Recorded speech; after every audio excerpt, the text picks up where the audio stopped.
Hello, hello. Welcome to the Squirrel Circus podcast. I'm the Rainbow Squirrel, and today I'm joined by Ian and Andy the Moss Guardian. Hello, hello. Good morning, people. And today we're going to be talking about Gorillaz' new album. I think it came out, what was it, 3 weeks ago? 4 weeks Yeah, ago? something like that. I think like 4 or 3 weeks ago. And it's called It came The out in Mountain. February, 27th February. That's the date that came out. How long Yeah, ago about was that? three to 4 weeks Yeah, ago, 4 weeks ago. at the time of this recording. And, Yep. and it's called The Mountain. And, Mountain. and today I'm Mountain. going to learn far more than I'm going to say because I you guys know this subject way better than I do. Well, I think So the one please. who knows the most is Ian, I think. I'm Yeah, and I also don't gonna know, like learn. I don't know. I think there's a few very interesting things to talk about, very interesting ideas. I mean, there is a bit of lore that I can kind of explain. I don't know the whole Gorillaz lore. There's like a big part of it that it's kind of missing yet. I haven't learned about it, but there's a lot of lore Yeah, to help this us thing. help us a little with the lore. So the lore is it's interesting. There's like two parallel lores, right? Okay. The lore of the band, which is a virtual band. It's not a real band. The members of the band are fictitious, right? You got the blue haired guy with the who had black eyes and then they turned white. Spoiler, spoiler, spoiler, spoiler. Nah, that's not a spoiler. People know about that. Nah. You You're could have gonna have to listened to talk Gorillaz about since that. the You're gonna have to talk beginning of about the that, though. 90s. Yeah, we should give No, a spoiler warning right ahead because nah, there's if you no don't know the spoiler. lore, you're in the same position in me, and The I'm thing getting it is, spoiled, so you're getting it The, spoiled. th- the thing is, I feel like the lore with the gorillas is something you kind of have to dive deep into because it's not necessarily shown in the songs. I mean, the songs are related to the lore in a certain way, but the lore is like something apart, you know. So if you're interested, but there is no spoilers. Honestly, the story is so scrambled up that it's not a linear thing. I It's mean, not I meant like spoilers of the lore that you're later gonna talk Spoil about the it. Spoil characters, the right? lore. We're here for analysis. We need yeah, the no, no, spoilers. no. Exactly. We want to, yeah, no. We want to know the lore. So that's 2D, and he's a frontman. He's the one who sings. Then there's Murdoch. Murdoch was a green guy. He basically sold his soul to the devil in exchange for gorillas being successful, right? Which Okay, did work, which did work. Interestingly enough. Then I guess. there's the drummer whose name is Russell, and he's supposed to be possessed by a 90s hip hop spirit.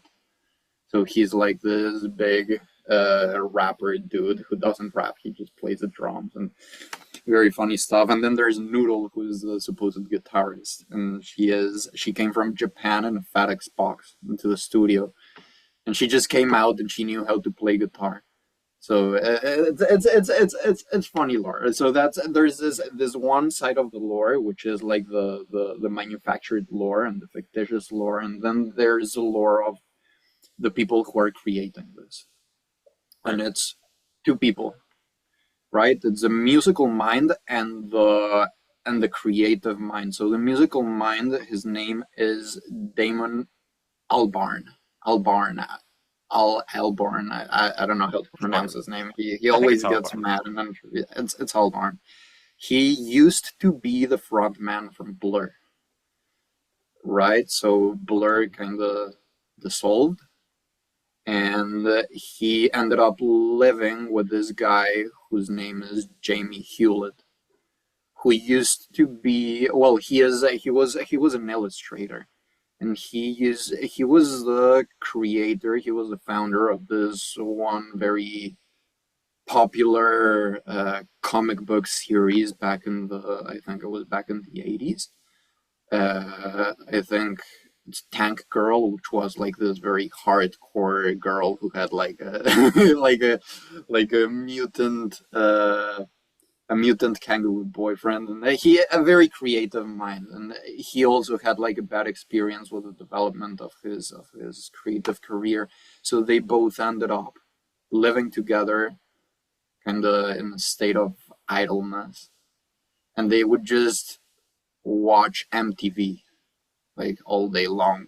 One day they were sitting, and this was around the time where boy bands were started to become like very popular, right? Like the end of the 90s. So the story is they were sitting and they were watching MTV just completely like blank minded, and then they had this idea that they noticed that everything that they were passing through MTV was so fake, right? Like all this thing of the boy bands and all this thing of the like the fandom and the it was just so manufactured. So they had the idea of what if we create a completely manufactured band to kind of make fun of this and to make an experiment, right? What happens if because all these boy bands are supposed to be real bands, right? It's supposed to be Yeah. real artists who have like their own personal identities, and I think they're so they're about as real as reality shows, you know. basically, and so they went ahead and Jamie Hewlett created these four characters for the band. He created a little bit of lore for them, a little bit of a story, and Damon Albarn created the music for it. And it got very successful. It got very, very successful, which is an interesting thing because at the beginning they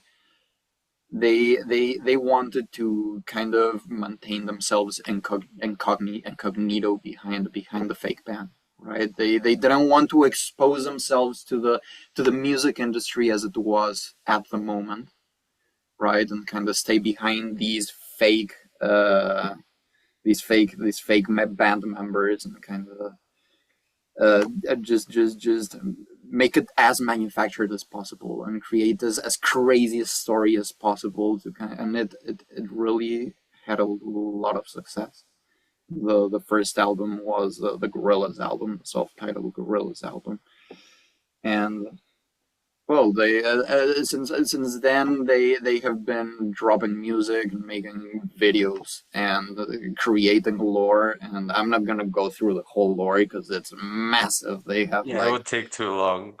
yeah, no, it would take maybe like 3 episodes podcast to kind of go through all of it. But yeah, they Like just it's dropped a new album after kind of having a low in the Gorillaz career. I think the last 2 3 albums since they dropped Plastic Beach, they kind of those albums didn't become as successful, but this one has been regarded as as like a re as them being like reborn, you know, and kind of I mean, going an back to interesting thought came to mind that if you're an aspiring artist, you don't have to sell your soul to the devil to become successful. You just have to create a character that sells their soul to the devil to yeah. make you successful. Yeah, totally. Yeah, no, that's the thing. And I mean the whole thing of trying to stay incognito behind it kind of didn't work because Damon Albarn's voice is very iconic, you know, like it's very recognizable if you listen to the Blur songs. It's just the same voice, right? But in a different character. And I don't know, it's interesting. I think it's a very interesting comment on the humanity of an artist, right? And how um like fandom kind of works, you know, like fans of artists seem to not necessarily be completely interested in the humanity of an artist, but more in on the lore and the gossip and the it's Persona. the persona, yeah. And so it's interesting. So the inspiration for the mountain, from what I understand, is that both Damon and Jamie they lost their fathers, and so the mountain symbolizes a journey, right? The journey through a bunch of things, right? Through the idea of death, through the idea of a bit of enlightenment, through The the grief, idea no? I think it's of grief grief. too. Yeah, there A is a lot lot. of grief. Yeah, and so it's kind of the I guess the lore for this album is they're putting the characters through a journey where they are dying, right? They die, they submit themselves to death. They explore the ideas of death to kind of be reborn into something new, right? And you can see that with, I don't know, understanding the lore of Murdoch, right? The green guy who sold his soul to the devil. Who? He's usually like very he's presented as a very egocentric uh, Mm. personality, Very the cocky. very evil personality, and the very like Yeah, in and the the music video for the mountain, the moon cave, and the sad god, he yeah. literally um populates with a snake. Mm-hmm. Hmm. Like what? That's crazy symbolism. That's crazy symbolism, but it's yeah. Um, so I But don't he's know kind of what else. different, What no? else? I think he's kind of different in this album, especially also like if you look at the progression of the album covers, the first ever album, like Murdoch is the one driving the car. He's Mm-hmm. always been like the one leading the his team. And now in this album cover, he or even in the music video, he is not really leading the team. He's more like following them, like Yeah, lagging behind and not really going for the leadership role. No, even in the album cover, he's not really looking at what the other three are looking at. He's just looking at his, I think his phone or a dog or something. Yeah. yeah. He is definitely the Looking at one his who goes phone. through the biggest change. I feel Yeah. like this. Yeah, there is a theme of enlightenment. Like he is presented also in the art of the albums as this. What is he? I don't know. I guess I don't know what religion is it. There's so many religions in India, but these Yes. guys who just walk around Varanasi, right? And they wear like orange tunics and they're like almost naked and I don't let know if their that hair narrows it. grow. No, I mean, but it's the image. It's the image. Listen, It goes. Yeah, I mean, there is a lot more that I don't think we have to specify about those guys, but um, maybe they were different shades of yellow, and that's how they distinguish each other. yeah, I don't know. I don't know. I think it just seems as from the creative point of view as if it's just them trying to put all of their feelings and ideas and everything out and putting it into a concoction of greatness. I do think it's greatness, but It is. um, so yeah, I mean, I this album specifically, I usually tend to really look into lyrics and into when I listen to music and try to understand what a song is talking about. But this album, something that struck me even harder than that is the musicality of it. Right? It's the music.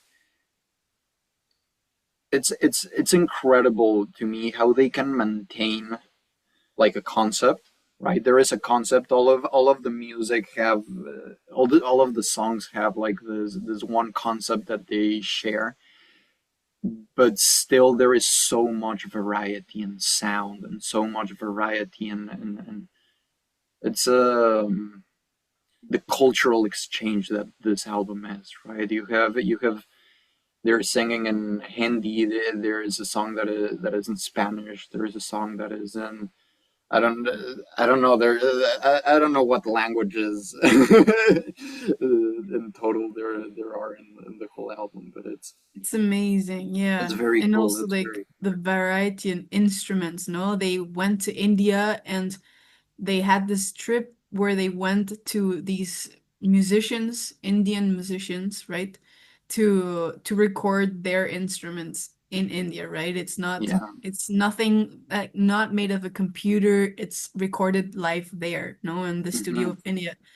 And what do you think, or what do you guys think is this album responding to? Like, what cultural relevance does it have right now? What is it saying? What is it protesting against? It's a Hmm. really good question. I'm not sure I know. Because Because this I album, have a I think you perspective. can I think you can pick like specific songs and talk about like for example the Happy Dictator. I think that's like the more probably relevant song to politics and to because I feel like the whole album is more of an introspective journey, right? It kind of looks Mhm. into the inside more than the outside, and it's not necessarily protesting about something. But the Happy Dictator has a very funny inspiration actually, and um, satire. it's inspired on the ex dictator from Turkmenistan, right? Who was this very eccentric guy who one of his main things in his dictatorships is that he just censored all bad news. It wasn't like today's governments and today's like that they just pick the stuff that don't go with their political agenda and try to censor that. No, this guy just censored bad news in general, right? So news in Turkmenistan, as long as this guy lived, were just good news. He did a lot of other very funny stuff, but The I Olympics. don't Tell us know. about the Olympics. The Olympics. The guy would organize like an annual national Olympic game, right? It was different sports, different disciplines, and he would participate in all of them, and he would win all of them. He was the best at everything, right? Which was, I mean, I don't know Wow. how real was that, but yeah, funny stuff. And the guy was also a musician. He was also an artist, and he would write songs, and he would play the songs in front of his people, right? He would play like singer-songwriter style songs, and he would play guitar, but he would cover the guitar, right? He would cover the guitar like he would only show his face singing. Bro. Why would he cover the guitar? He would cover it because he said that his guitar abilities were a gift of God or something like that, and that mortals were not allowed to look at his guitar playing because it was divine and because it was. Like Uh, the Ark of the Covenant. Like don't look inside or your face will melt off. yeah, basically. Yeah. What I also have is the music video for the first three songs. I think the first three, or I don't remember. Mm. It's Or the first two or uh something like that. the first two and the last one, I think. Oh yeah. And basically it's what the reason I made that question was because for the music video, it's a clear response against the generative AI that has been going on. And Oh, so you can, yeah, you know about this. You know about yeah, this. so You Sorry basically told us about the about this. the thumbnail. the music videos are handmade animations in the old style. So Mhm. like back in Disney, they have so many references to the Jungle Book, for example. Yeah. That's Mm-hmm. why this journey is basically they have made like matte paintings for the backgrounds, like handmade aquarelle and oil paintings for the backgrounds, and then on top of that, they would do this frame by frame like animation, very smooth, and that's like it's completely against this new generative AI. It's basically saying that hard work pays off. No, and this journey, you can see in the characters too. They're not superhumans, right? They are climbing a mountain and they get tired. No, and the Mordog he pisses into the river. Like they're humans. They have their It's necessities, no? seducing And a that is snake like in the process. exactly, exactly, very human, yes. And so they kind of it's a very clear message that the process is the process is beautiful, right? In opposed to clicking one button and getting the result, no? So that's what I can add to this conversation. That's Yeah, about that's it. interesting. It does make one think, right? When you think about death, because I feel like the whole album kind of revolves about around death. Death maybe from the point of view of like Hindu and Buddhist ideas. I don't know. I don't really know, but it's clear that it revolves around death. The river, interestingly enough, it's a river of death. They call it the river. It symbolizes the journey of death. Just like in Greece. Yeah. So I mean, yeah, yeah, yeah. And so it makes me think, like through thinking of death, you can't help but think of life too, right? It's like there is no death without life, and life nowadays has become something.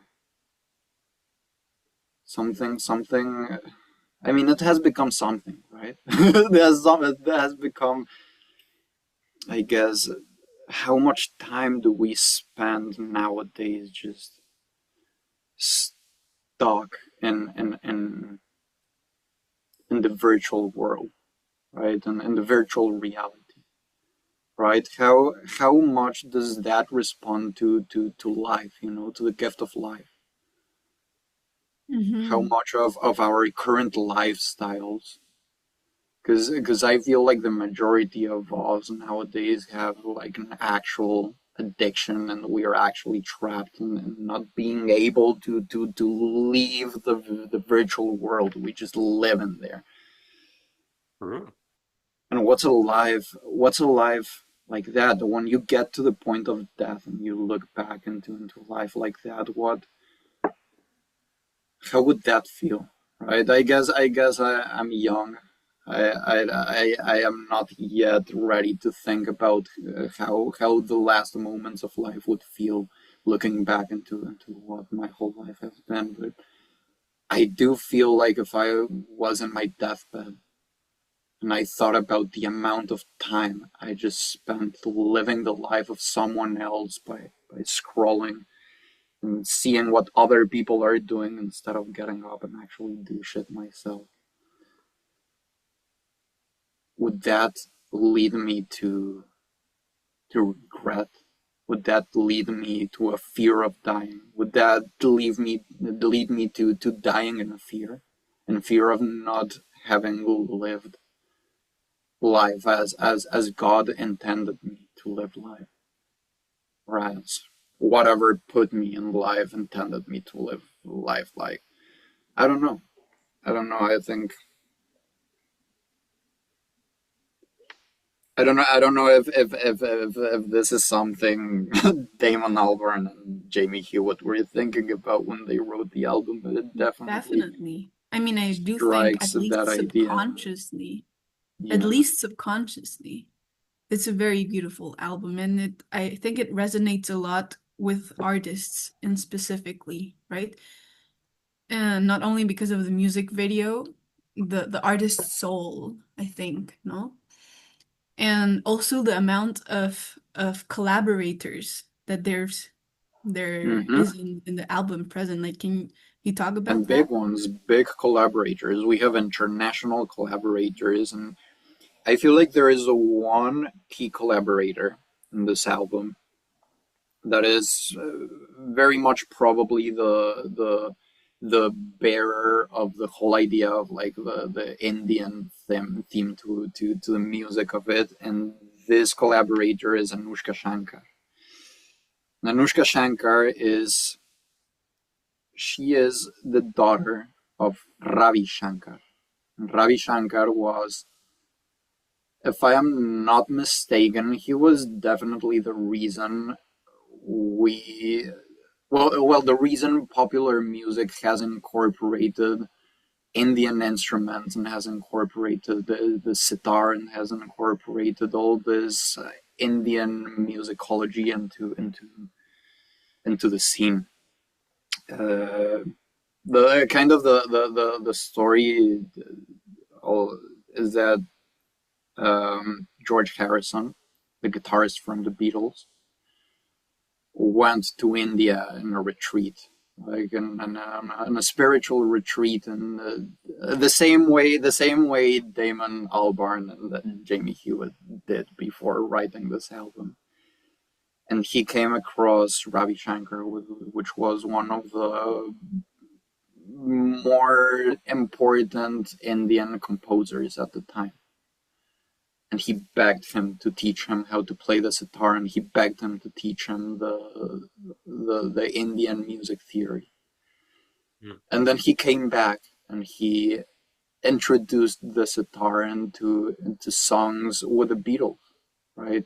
I don't know. You can listen to Norwegian Wood, for example. Norwegian Wood really revolves around the sitar, and it's like you hear the song and it doesn't necessarily strike like an Indian theme, like it's Norwegian Wood. There's nothing to do with India, but there's this introduction of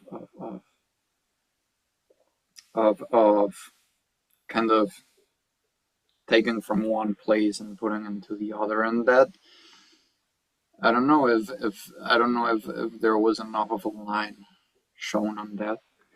But I feel like the mountain kind of goes back into that. It's like the next generation of that, right? It's trying to remind us of the unity of the world, right? The unity of how the Beatles, the OGs of the popularization, the mass popularization of music, right? The reason they became so big and they kept on coming up with original ideas and great ideas is because they were taking stuff from other places, right? They were taking stuff from around the world, and I feel nowadays, I guess that could be another connection to kind of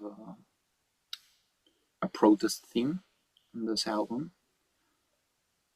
I feel like nowadays we are very hateful of other cultures, right? The media that is fed to us, it's very biased against other cultures and against other countries, Well, against, I think it's and it more all that revolves about politics, but forgets the humanity I of it. think I think it's more that the social media, what it makes is intense bubbles of communities that if you belong into that bubble, like your whole identity is based on that, right? Because if you're a whole times like looking for as a teenager, if you're looking for your identity and you go to social media and you see all of these like bubbles, like if you do this, you're like that, right? And that creates like an identity. So uh that creates like very intense sense of Yeah, community very that can like exactly that can like make mm, separate kind of the whole creates barriers, right? exactly that's what you Creates meant, yeah. barriers.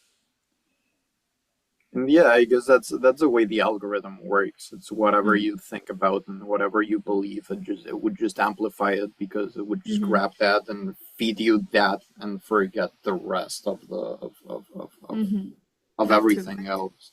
It really narrows our her point of view of the world and of human beings in general. I was lately my Instagram feed has been invaded by Indian people doing very strange stuff. Very smart, intelligent stuff. Very In the smart, intelligent stuff. Yeah, no, you know what I'm talking about. You know what I'm talking about. Because there's been like all these explosions of Indian social media, Indian TikTok that's funny. Indian TikTok was actually like banned. TikTok was banned in India because they were kind of being mocked What about. was going on? What's I, You going have to I don't say know. it specifically. I don't know if I want to get into this. I don't know if I want to get into this because they're gonna say we're hating. I don't No, hate them. we can talk about it after we Yeah, yeah. Let's talk about it Well, after. audience, you can imagine. And if not, inform yourselves by your own. But you can do this. No, the audience knows. The audience knows, and I think it's interesting to see this part, right? This notion that we have of India. It has become a very hateful notion. It has become a very but then you have this other like counterpoint of view, which is the mountain that kind of grabs the whole experience of a spiritual journey through India, right, and away from from the tough Western. stuff that is happening in the country and focusing on the good stuff, right, and in the spiritual richness of the country and the spiritual and religious and colorful, right? It's a very colorful. Like when I think of India, I think of just colors and colors. Um, which I feel it's a very nice thing. It's a very nice and refreshing thing, and it kind of shines a different light on because I feel like what has happened to India and social media could happen to any country. There is I don't know. There is just a very manufactured bias against. I don't know. I don't know. I won't get deeper into. I won't get deeper into it because I'm just gonna start Let's talking just say shit. India is very rich in culture and has always been, right? All of the pinnacles of Buddhism, of like so many languages, so many cultures that So many it's so religions. beautiful to So bring many that into an religions. album. Sorry? So many So many religions. religions. Yeah, many religions, yes. And so much history, right? And the album has taken that beauty. I don't know how related it is to the new internet thing from India. No, I mean you're gonna relate it right to kind of break this barrier that we were talking about because I Yeah. feel like the Western Mhm. society has definitely created a barrier between them and what they think India is, right? What barrier is stronger? The one against France or the one against India? Oh, the one against France is way older than social media, but let's hope the one against France is stronger. Let's hope. Yeah, that's true. I don't know. I don't know how long has India been fucked up for, but France is just different. France is. we're just. I feel like we're just gonna need to start talking shit about every single country, so that we don't sound like Yeah. we're When can like we get we're around to talking shit about Germany? That's the only one I'm interested. Right. I have a question about the album, okay? To rail us back in track. Yes. The song Orange Country, county, County. what Orange like Country? County, Is it county or county. country? It's county, county? county. Yeah, thank you. Yep. What context do we have to understand it from? Do you remember? The Orange County, I guess from the beginning of the song they tell us. I think it's a song that really taps into that main idea of loss. You know, the Yeah, hardest thing is to say goodbye to someone you love. I think which is that's true. kind of the heart of the song. It's also no at the heart of the album. I feel it's because there's also this song specifically. I think this song specifically really goes back into the old Gorillaz sound, right? Into the old Plastic Beach Gorillaz sound. It's Mhm. this like kind of synthy pop song, but very like stripped down and very personal. Very And which one was the song that had this Indian, or I don't know what language it was, but at the beginning it was a man saying it. I think the manifesto maybe? might be. Is it the Because I that one don't shadowy is light? know. really I yeah, the think it's the manifesto shadowy is light. with the Spanish rap, no? Yeah, Ah, that yes. one, that one yeah. I really, really like that song, and I am like not a fan of Spanish reggaeton or trap like that, but it was very, very good. Like they also take that, no? They have this ability of just Taking a shit genre and making it decent. and making Yeah. it very, very good. Like they're very good at like harmonies and melodies and beats. Like I'm Yeah. And I impressed. feel I feel I feel like Gorillaz has been judged by their own fans, especially in recent albums, because of some collaborations and because of kind of they kind of gave their own. I don't know. This is my own notion. People might not be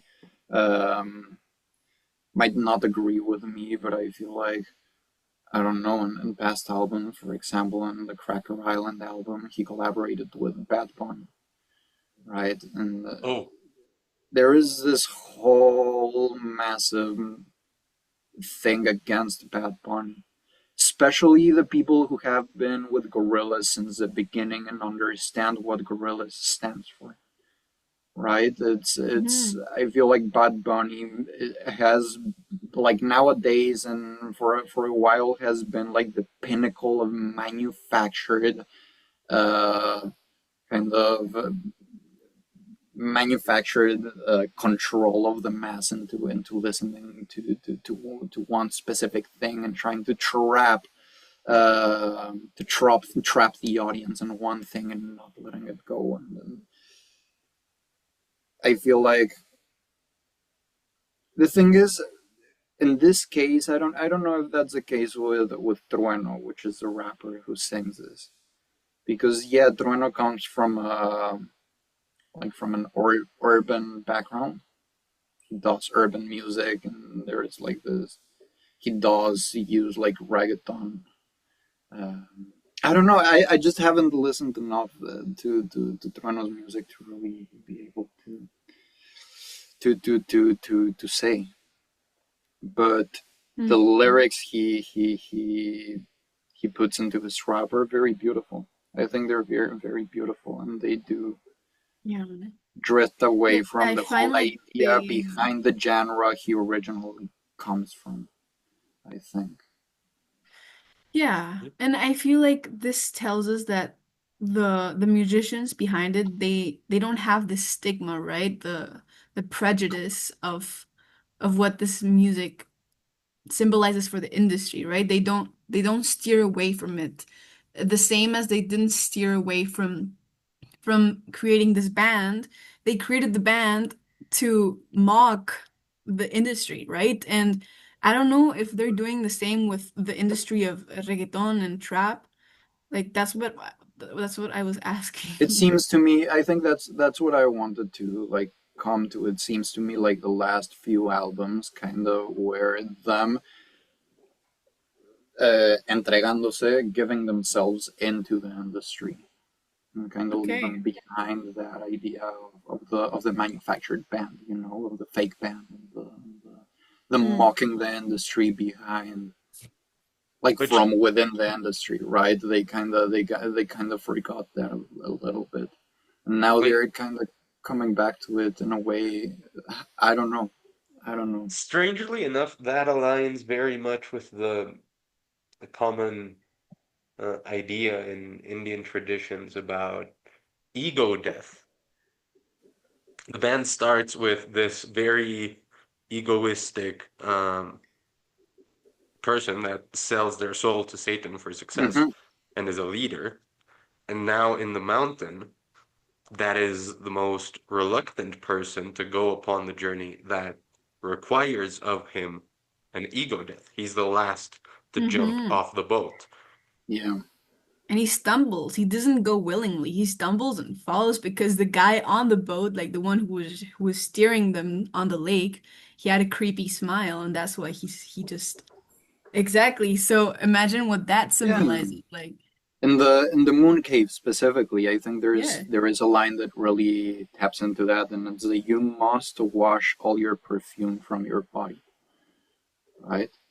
It's Hmm. the I guess it also relates to like the Indian tradition of how they treat the corpse, right? How they treat the dead corpse and it's washing it off and the perfume is this thing that you have put on yourself to give a scent of yourself that is not your real scent, and I guess that's ego in a way. That's the eye. It's the eye. It's the eye. Everything relates to the Wait, eye wait, and the wait, wait, wait, wait, star. wait. But is the ego the eye or the star? No, The the perfume is the ego, eye. Ah, the perfume is the eye. Yes, the yes. perfume But is the eye. the Yeah, ego is the. No, the yeah, ego yeah. is the star. No, mm-mm. Well, it's the what That's a No, the good is ego question. is That's not a the very easy ego. one. no, no. I guess. Depends on how it's driven, no? Depends on if your ego is driven by the fear of fitting in or the ambition of being yourself. If it aligns with your personal values, I guess. That's a very good way to put it. Yeah, But okay, go on I then. think yeah, I think ego is a very good tool to kind of explain what the eye and the star is, right? It's a good tool that it's yeah, but it's not necessarily one thing or another. Hmm. Mm. And what else? What else about this album is interesting? I think there are many interesting Anything things. Rainbow Squirrel is curious about? Have we satisfied your questions? I think I'm satisfied for now. Hopefully the audience will be as well. Anything else you want to say, guys?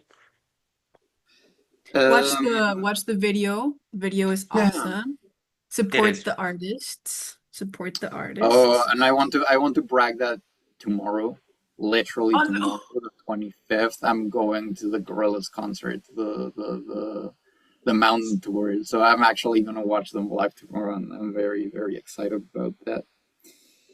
Do you think I you're Hell think. gonna yes. bring like do you think you're gonna bring the live instruments Oh, they Indian are artists? playing live instruments. Yeah, they always play live instruments. I don't know if the guests, like I don't know if the collaborators of the album are actually That's a going. lot of instruments. It's a That's lot of no, but Gorillaz has always had a very big band behind them. Like every single, at least from what I have seen on the concerts I have watched on YouTube, they usually have two drum kits, which is insane. Like not many bands do that. And they lock in on the arrangements for the live stuff, and it's I mean, yeah. I feel like they are also very used to the idea of like very complex logistics for their concerts because originally their concerts they wouldn't play on stage, you know. They would play behind the screen, and the screen would present like all the visuals, and they wouldn't even show their faces.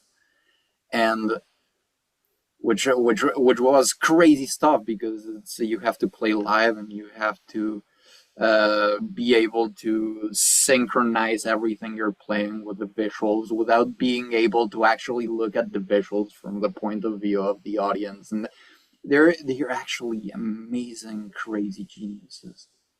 Gorillas It's walked so VTubers could run.